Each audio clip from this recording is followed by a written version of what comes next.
Hello, my name is Argania Durham, and I am here to break the news from the South. Most of you know what I'm talking about, and yes, it was the first American ironclad. They are calling it the Monitor. The first one was created by the Swedish inventor John Ericsson, who recently relocated to New York. He created it in this year, 1862. The ironclad was first thought about in 1813 and was started being built in 1840. However, the ironclad was not used until the Crimean Wars in 1850. Will they be used in the Civil War? That is the question that we shall all find out very shortly. At the moment, we don't know too much about this new invention. However, surely we will be traveling to see John Ericsson and find more about the topic. Hello, I'm Argania Durham, and I'm back in New York City this time. We are now looking for John Ericsson, the inventor of the first American ironclad. Let's go see if we can find him.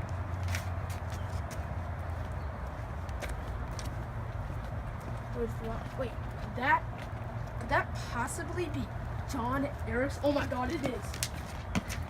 Mr. Ericsson, Yes. I am Argania Durham from Confederate Nightly Broadcasting Central, also known as CNBC.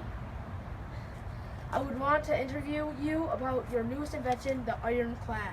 Oh yes, what a great invention. How about we walk over here? We can talk about it.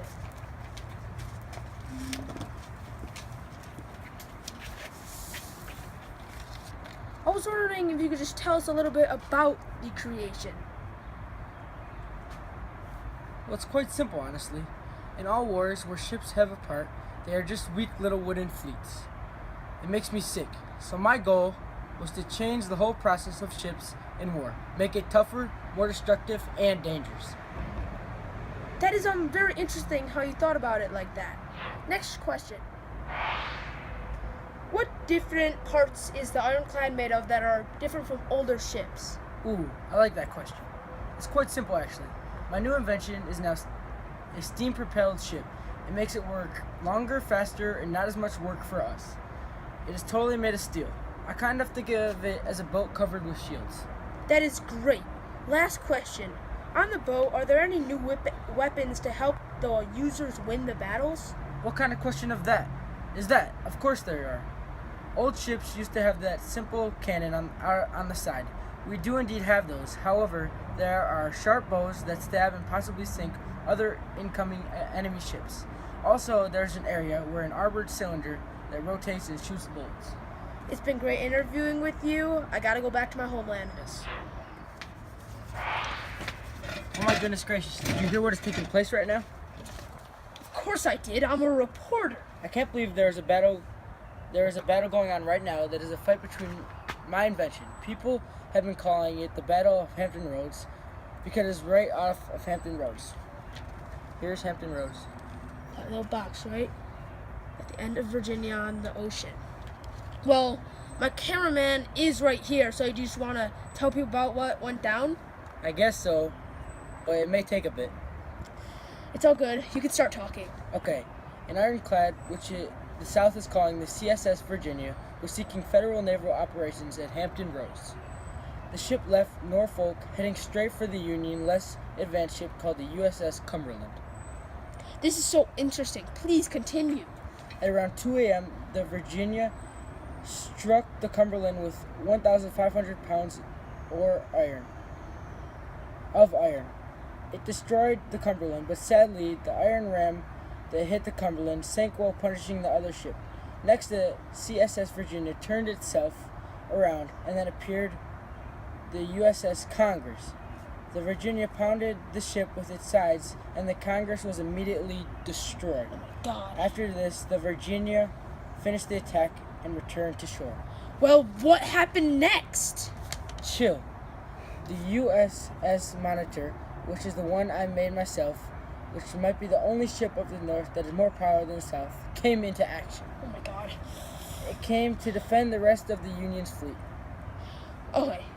Wait one sec. I'm just getting word that the ship was still not as powerful as some are calling the invincible Virginia. Well then, the next morning, the fight started up again, with the USS Minnesota and the USS Monitor going against the CSS Virginia. Everyone was taking blows and firing at each other. The Virginia went in for a last shot attack, but it was quickly dodged by the Monitor. Wow. After hours of combat, both retreated after taking many of blows. I'm getting final report. That this final battle between the ships was a draw. However, was it really? Or did one side get more of an advantage than the other? Is this the time where the South sees a bit of light? Hello, and welcome back to the Confederate Nightly Broadcasting Central. While the war is done and everything is terrible, us South states have to reconnect with the Union. The Ironclad was a part of the war where the Confederates definitely won. The Union never really got as much as an advanced ironclad as we the South. The Ironclad was mostly meant to monitor the up and down the Mississippi River and protect our harbors. The most common battle that the Ironclad took place in was the Battle of Hampton Roads. It played a huge role in this battle because this was the first fight that was just ship for ship. Also, the Ironclad was used in Gettysburg and the Naval War. Nowadays, British and France use them to fight other ships. Also, South Korea has also gotten a hand on them. In conclusion to my research, the South dominated the control of the Ironclads. This is a picture of this Ironclad in the North, called the Monitor. It played a huge role in the Battle of Hampton Roads. However, it was not a result of the North winning the war. This is because, in total, only about 500 Union deaths were from this fantastic technology.